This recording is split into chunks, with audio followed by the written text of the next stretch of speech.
ஓம் சக்தி. என் அன்பு தங்கமே, நீ வாழ வேண்டும் என்று ஒருவர் நினைக்கின்றார்.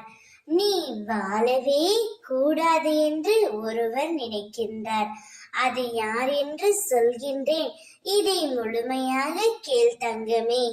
இந்த உலகத்தில் உன்னை சுற்றி இருக்கும் சக மனிதர்களை பற்றி உனக்கு எப்பொழுதுதான் புரிய போகின்றது?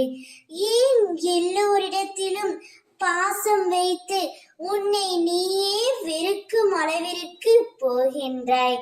மற்றவர்களின் மீது முழுமையாக பாசம் வைத்து விடுகின்றாய்.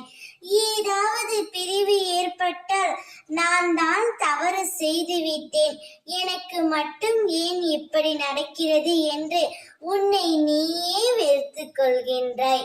உன்னை சுற்றி இருக்கும் அனைவரும் உன்னிடம் அன்பாக பேசுவது போல் நடித்துக் கொண்டு இருக்கின்றார்கள்.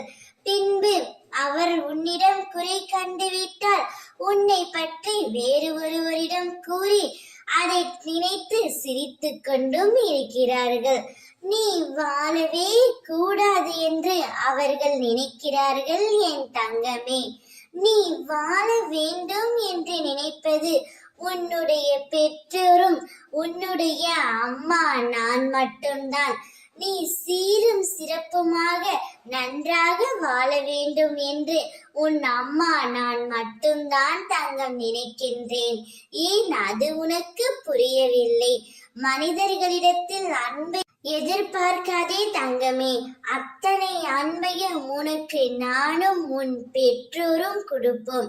நீ கவலை கொள்ளாதே, மனதில் எதையும் நினைக்காதே, அனைத்தையும் நான் பார்த்து கொள்கின்றேன். ஓம் சக்தி.